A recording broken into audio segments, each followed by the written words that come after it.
Reality ഷോസിലൊക്കെ anchoring ചെയ്തിട്ടുണ്ട്. തീർച്ചയായിട്ടും അതിലൂടെയാണെന്ന് തോന്നുന്നു, അല്ലെങ്കിൽ അഭിനയത്തിലൂടെ സമയത്ത് തന്നെയാണ് അതിലേക്ക് വരുന്നത്. റിയാലിറ്റി ഷോ മാത്രമല്ല, അല്ലാതെ 2017 സൈമ ഫിലിം അവാർഡ്സ് ഞാൻ രഞ്ജിനി ഹരിദാസും കൂടെ 2017 രഞ്ജിനി ഹരിദാസും കൂടെ അത് ചെയ്തു. പിന്നെ എൻ്റെ സ്റ്റാർട്ടിങ് മഴവിൽ മനോരമയിൽ ഉഗ്രം ഉജ്ജ്വലം സീസൺ 1 ആയിരുന്നു. ഞാനും രജിഷ വിജയനും കൂടെ. ടുവേർഡ്സ് ദ എൻഡ് ഞാൻ ലാസ്റ്റ് മാറിയത് ഇന്ന്. അപ്പോൾ അന്ന് എല്ലാവരും പറഞ്ഞു ഇങ്ങനെ ആങ്കറിങ് എന്നെ കൊണ്ട് പറ്റില്ല. അപ്പോൾ വീട്ടിലും പറഞ്ഞു നീ കുഴപ്പമില്ലാതെ അഭിനയിക്കും, പക്ഷേ ഈ ആങ്കറിങ് ചെയ്ത് അതിൻ്റെ പേരും കൂടെ കളയണ്ട. പക്ഷേ ഈ പറഞ്ഞതുപോലെ എന്നെ എന്തിലേക്ക് മാറ്റി നിർത്തുകയാണെന്നുണ്ടെങ്കിൽ എനിക്കത് ഭയങ്കര ഒരു ഫയർ ഉണ്ടാവും. അപ്പോൾ തിരിച്ച് ഞാൻ അതിലേക്ക് ഒരു കംബാക്ക് ഉണ്ടാവും. അങ്ങനെ രണ്ടാമത് ഞാൻ വരുന്നത് ഇന്നും എനിക്ക് ഓർമ്മയുണ്ട്. ഏഷ്യാനെറ്റിൽ നമ്മുടെ ഏഷ്യാനെറ്റിലെ പ്രൊഡ്യൂസർ ശശിയേട്ടൻ ഒരു ഈസ്റ്റർ പ്രോഗ്രാം എനിക്ക് ഏഷ്യാനെറ്റിൽ തന്നു. അത് ഹോസ്റ്റ് ചെയ്തു. സോ അത് ഭയങ്കര ഒരു കോൺഫിഡൻസ് ബിൽഡ് ചെയ്തു.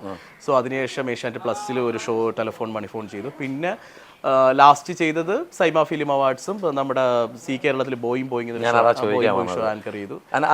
ഏഷ്യാനെറ്റിന്റെ ടെലിവിഷൻ അവാർഡ്സിന്റെ റെഡ് കാർപ്പറ്റ് ചെയ്യുമായിരുന്നു.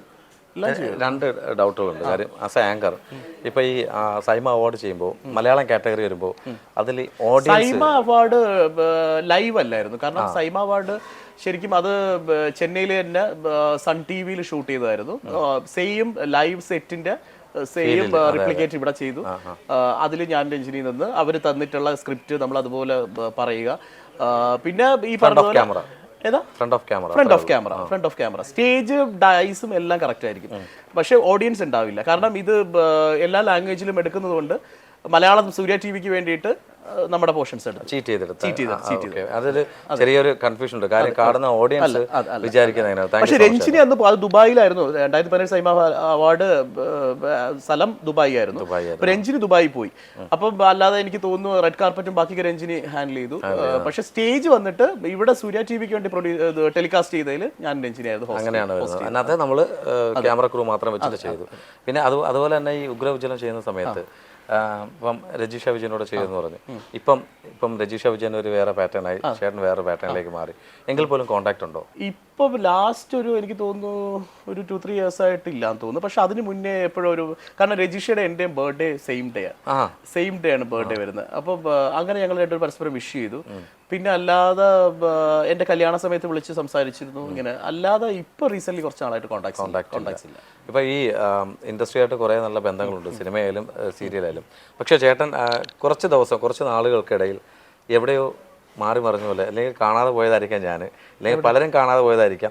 അല്ല, സീരിയൽസിൽ കുറച്ച് ഗ്യാപ്പ് എടുത്തിട്ടുണ്ടായിരുന്നു. ഇല്ല, ഞാൻ തൂവൽ സ്പർശം കഴിഞ്ഞ ശേഷം എനിക്ക് തോന്നുന്നു ഒരു 1.5 വർഷം ഞാൻ വർക്ക് ചെയ്തില്ല. 1.5 വർഷം ഒരു ഗ്യാപ്പ് ഉണ്ടായിരുന്നു. കാരണം എനിക്ക് മോൻ ജനിച്ച സമയമായിരുന്നു. അപ്പോൾ എനിക്ക് കുറേ കാര്യങ്ങൾക്ക് ബുദ്ധിമുട്ടുണ്ടായിരുന്നു. കാരണം മോൻ ജനിച്ചിട്ട് അവൻ ഒരു കോംപ്ലിക്കേറ്റഡ് സിറ്റുവേഷനിൽ ജനിച്ച് കഴിഞ്ഞ ഉടൻ പോയി. ഇപ്പോൾ അവനൊരു 10-16 ദിവസം വെന്റിലേറ്ററിലായിരുന്നു. അപ്പോൾ അങ്ങനെയൊക്കെ വന്നപ്പോൾ മൊത്തത്തിൽ അത് ഫാമിലി ഒന്ന് ബാധിച്ചു. അതിൻ്റെ ഒരു ഇതൊക്കെ കഴിഞ്ഞ് പിന്നെ മോൻ ഓക്കെ ആയി. പിന്നെ വളരെ ലേറ്റ് ആയിട്ടാണ് അവൻ്റെ നൈമിങ് സെറമണിയൊക്കെ നടത്തിയത്. പിന്നെ അതെല്ലാം കഴിഞ്ഞ് ഞങ്ങളൊന്ന് ഓക്കെ ആയതിനു ശേഷമാണ് ഞാൻ തിരിച്ച് ബാക്ക് ടു വീണ്ടും ഇതിലേക്ക് ജോയിൻ ചെയ്തത്. ഞാൻ അത് കഴിഞ്ഞ് ജോയിൻ ചെയ്തത് ഫ്ലവേഴ്സിൽ സുഗമോ ദേവിയായിരുന്നു. സോ അതെനിക്ക് എടുത്തു പറയേണ്ടതായിരുന്നു. കാരണം വളരെ പറഞ്ഞത് നിങ്ങൾ ഇത്രയും നോട്ടീസ് ചെയ്ത് ഞാൻ അറിഞ്ഞില്ല. 1.5 വർഷം. കാരണം ഞാൻ സജീവമായിട്ട് വർക്ക് ചെയ്തിരുന്ന ആളായിരുന്നു. എനിക്ക് തോന്നുന്നു ഈ 13 വർഷത്തിനകത്ത് 1.5 വർഷം ആദ്യമായിട്ടാണ് ഞാനൊരു ബ്രേക്ക് ഉണ്ടായത്. ഞാൻ മൊത്തത്തിൽ മെന്റലി ഇച്ചിരി ഡൗൺ ആയിരുന്നു ആ സമയത്ത്. ഞാൻ ഇത്ര നിങ്ങൾ നോട്ടീസ് ചെയ്ത് അറിഞ്ഞില്ല, മെന്റലി ഡൗൺ ആയിരുന്നു. അപ്പോൾ ഞാൻ പുള്ളിക്കാരത്തിയോടും പറഞ്ഞു ഞാനൊന്ന് ഓക്കെ ആയിട്ട് ഞാൻ തിരിച്ച് വർക്ക് എടുക്കുകയുള്ളൂ. അപ്പോൾ എനിക്കത് ഭയങ്കര സപ്പോർട്ടായിരുന്നു വൈഫ്. അപ്പോൾ അങ്ങനെ ഞാൻ തിരിച്ച് ഓക്കെ ആയി വന്നു. അപ്പോൾ അങ്ങനെ ഇരിക്കുന്ന സമയത്തായിരുന്നു ഡയറക്ടർ ഫൈസൽ അടിമാലി. അപ്പോൾ ഫൈസലിക്ക് ഞാനും തമ്മിൽ എനിക്ക് എൻ്റെ ഒരു മൂത്ത ജ്യേഷ്ഠനെ പോലെയാണ് ഫൈസലിക്ക്. എൻ്റെ എല്ലാ കാര്യങ്ങൾക്കും എൻ്റെ വിഷമ സമയങ്ങളിലും സന്തോഷ സമയത്തും എൻ്റെ കൂടെ വന്നൊരു മനുഷ്യനാണ്. അദ്ദേഹത്തിന് കുറേ വർക്കുകൾ ഞാൻ ചെയ്തിട്ടുണ്ട്. ഇന്ന് സാന്ത്വനത്തിൻ്റെ പ്രൊഡ്യൂസർ, സാന്ത്വനത്തിൻ്റെ ലൊക്കേഷനിലായിരിക്കുന്നത്. സാന്ത്വനത്തിൻ്റെ പ്രൊഡ്യൂസർ ആദ്യമായിട്ട് പ്രൊഡ്യൂസ് ചെയ്ത അടുത്തടുത്ത 3 സീരിയൽ നായകനായിരുന്നു ഞാൻ.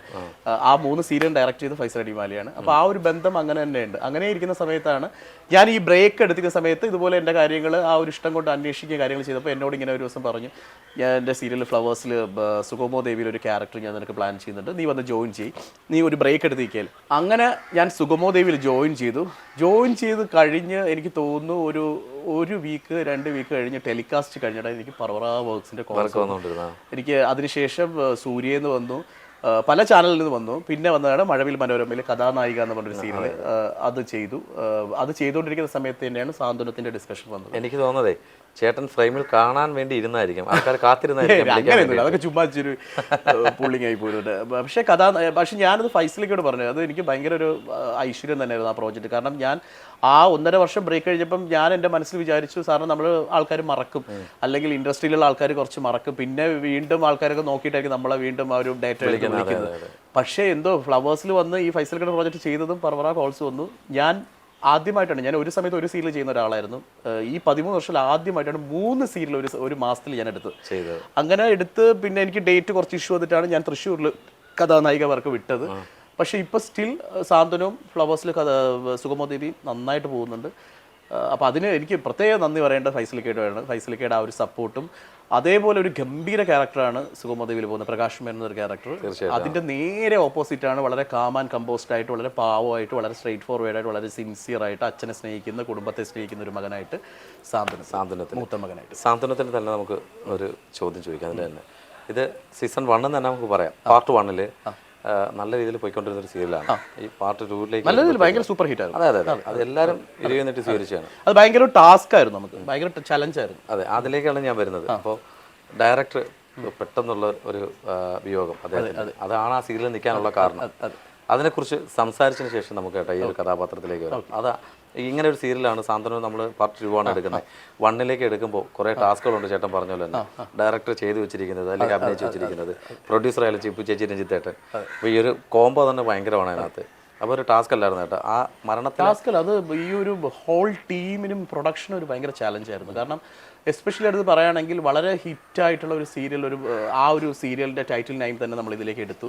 അപ്പോൾ സാധാരണ ഒരു സീരിയൽ കാണുന്ന ഒരു സാധാരണ നോർമൽ ഓഡിയൻസിനെ സംബന്ധിച്ചിടത്തോളം എപ്പോഴും ഒരു കമ്പാരിസൺ വരും. അതൊരു ഹിറ്റ് പ്രോജക്റ്റ്, അതിലെ കഥാപാത്രങ്ങൾ എത്ര ഇൻഫ്ലുവൻസ് ചെയ്തു, അവരുടെ കുടുംബത്തിൻ്റെ ഒരു ഭാഗമായി. അപ്പോൾ ഇനി വരുന്ന പുതിയ കഥാപാത്രങ്ങൾ അക്സെപ്റ്റ് ചെയ്യുമോ, ഈ ടൈറ്റിൽ ഞങ്ങൾ എടുത്തത് കൊണ്ട് അതിൻ്റെ കുറേ പ്രഷർ ഉണ്ടായിരുന്നു. അപ്പോൾ അന്ന് നമ്മുടെ ടീസറും അല്ലെങ്കിൽ പ്രോമോ ഒക്കെ പോകുന്ന സമയത്ത് അതിൻ്റെ താഴെ ഭയങ്കര ടോക്സിക് ആയിട്ടുള്ള കമൻസുകളൊക്കെ ഒരുപാടുണ്ടായിരുന്നു. അപ്പോൾ ഞങ്ങൾ ഇവിടെ നിന്ന് ലൊക്കേഷനിൽ പല ആർട്ടിസ്റ്റുകൾ പരസ്പരം പറയുന്നു, ഈ പേര് എടുക്കേണ്ടായിരുന്നു, ഈ പേര് കാരണം നമുക്ക് കുറച്ച് പ്രോബ്ലമായി. പക്ഷേ എന്തോ ചാനലിൻ്റെ ഒരു വിശ്വാസം, പ്രൊഡക്ഷൻ്റെ ഒരു വിശ്വാസം, ആ പേരെടുത്തു. പക്ഷേ റൈറ്റ് നൗ നമ്മൾ ഈ ഇൻ്റർവ്യൂ ചെയ്യുന്ന സമയത്ത് എനിക്ക് പറയാനുള്ളത്, വളരെ പ്രൗഡായിട്ട് ഞാൻ പറയുന്നു, നമ്മൾ ആ ഒരു ടോക്സിക് കമൻറ്റിനെ ഭയങ്കരമായിട്ട് ബ്രേക്ക് ചെയ്തു. ഇന്ന് സാന്ത്വനം ഡ്രൈവ് ചെയ്യുന്നതെന്ന് വെച്ച് കഴിഞ്ഞാൽ പ്രേക്ഷകരുടെ മനസ്സിലേക്കും അവരുടെ വീട്ടിലേക്കും ഒരു അംഗമായി ഞങ്ങൾ ഓരോരുത്തരും മാറിക്കൊണ്ടിരിക്കുക. അപ്പോൾ അത് തീർച്ചയായിട്ടും അത് ഫ്രൂട്ട്ഫുൾ ആയിട്ട് വരാൻ കാരണം അത് ആ ഒരു പ്രൊഡക്ഷൻ്റെ സപ്പോർട്ടും, അതുപോലെ അത് മേക്ക് ചെയ്യുന്ന ക്രാഫ്റ്റ്മാൻ്റെ കഴിവും തന്നെയാണ്. അതിൻ്റെ പിന്നിൽ പ്രവർത്തിക്കുന്ന ടെക്നിക്കലി ആണെങ്കിലും ചാനലിൻ്റെ ആണെങ്കിലും ആ ഒരു ഞാൻ പറഞ്ഞില്ല, അങ്ങനെ ഒരു നെഗറ്റീവിൽ നിന്ന് അതിനെ പോസിറ്റീവിലേക്ക് കൊണ്ടുവരണമെന്നുണ്ടെങ്കിൽ അതൊരു ഭയങ്കര വിശ്വാസവും അതുപോലെ തന്നെ ഹാർഡ് വർക്കാണ്. അത് ഞാൻ പറയുന്നത് ഭയങ്കര ചലഞ്ചായിരുന്നു. പക്ഷെ അത് ഇന്ന് വളരെ സന്തോഷത്തോടെ പറയുന്നു, ഞങ്ങളത് ബ്രേക്ക് ചെയ്തു. ഇന്ന് നിങ്ങൾ ഓരോരുത്തരും തരുന്ന കമൻസും അതുപോലെ പഴയ സാന്ത്വനത്തിൽ നിന്ന് ഈ സാന്ത്വനം 2 വേർഷനെ നിങ്ങൾ അക്സെപ്റ്റ് ചെയ്യുമെന്ന് പറയുന്നതിൽ ഒരുപാട് ഹൃദയത്തിന്റെ ഭാഷയിൽ നന്ദി പറയുന്നു. തീർച്ചയായിട്ടും ഇത്രയും നേരം കാര്യം സീൻ അവിടെ എടുത്തോണ്ടിരിക്കുകയാണ്. അസിസ്റ്റന്റ് ഡയറക്ടർ വന്നിരിക്കുക. അപ്പോൾ പ്രേക്ഷകരോട് എന്താ ചേട്ടാ പറയാനുള്ളത്? പ്രേക്ഷകരോട് പറയുന്നത്, ഈ പറഞ്ഞ പോലെ 13 വർഷമായിട്ടുണ്ടെങ്കിലും ഐ ബിലീവ് ഞാൻ ഇന്നും ഒരു ബഡ്ഡിങ് ആർട്ടിസ്റ്റാണ്. സോ ഞങ്ങളൊക്കെ ബഡ്ഡിങ് ആയിട്ട് ഗ്രോ ചെയ്യണമെന്നുണ്ടെങ്കിൽ തീർച്ചയായിട്ടും നിങ്ങൾ ഓരോ പ്രേക്ഷകരുടെ സപ്പോർട്ടും ഊർജ്ജവും വേണം. എങ്കിൽ മാത്രമേ ഞങ്ങൾക്ക് ഈ പറഞ്ഞ പോലെ ഞങ്ങളൊക്കെ എന്നെപ്പോലെ ഒരുപാട് ഇനി വരാൻ ആഗ്രഹിക്കുന്ന കുട്ടികളാണെങ്കിലും, അല്ലെങ്കിൽ ഞങ്ങളൊക്കെ ഒരു മെൻറ്റേഴ്സിൻ്റെ ഇതിലോ അല്ലെങ്കിൽ ഞങ്ങളൊക്കെ ഒരു ഫിലിം ബാക്ക്ഗ്രൗണ്ടിലോ ഒന്നുമല്ല. ഈ പറയുന്നത് ഞങ്ങളുടെ ഷോൾഡറിൽ, ഞങ്ങളുടെ കാലിൻ്റെ ബലത്തിൽ ഞങ്ങൾ ഹാർഡ് വർക്ക് ചെയ്ത് വരുന്നവരാണ്. അപ്പോൾ ആ ഒരു ഡ്രൈവിൽ നിങ്ങൾ കൂടെ ഉണ്ടാവുക. നല്ലതാണെങ്കിലും ചീത്തയാണെങ്കിലും വളരെ ജെന്യുവിനായിട്ട് കമൻറ്റ് ചെയ്യുക. ഇന്നത്തെ ഒരു സൈബർ ഇടങ്ങളിൽ വരുന്ന കമൻസുകളൊക്കെ വളരെ ജെന്യുവിനല്ല, ടൈം പാസിങ്ങിന് വേണ്ടിയിട്ട് മറ്റുള്ളവരുടെ വികാരങ്ങളെ മാനിക്കാതെ വരുന്ന കമൻസുകളാണ്. അപ്പോൾ അതിൽ ഒന്നും പെടാതെ വളരെ ജെന്യുവിനായിട്ട് അഭിപ്രായങ്ങൾ പറയുക. അത് ഞങ്ങളുടെ അഭിനയത്തിലാണെങ്കിലും കഥയിലാണെങ്കിലും ഞങ്ങൾ ചെയ്യുന്ന പ്രോജക്റ്റിനാണെങ്കിലും സപ്പോർട്ട് ചെയ്യുക, സ്നേഹിക്കുക. തിരിച്ചും അതുപോലെ എല്ലാവരോടും ആ സ്നേഹം ഉണ്ടായിരിക്കും. Love you all.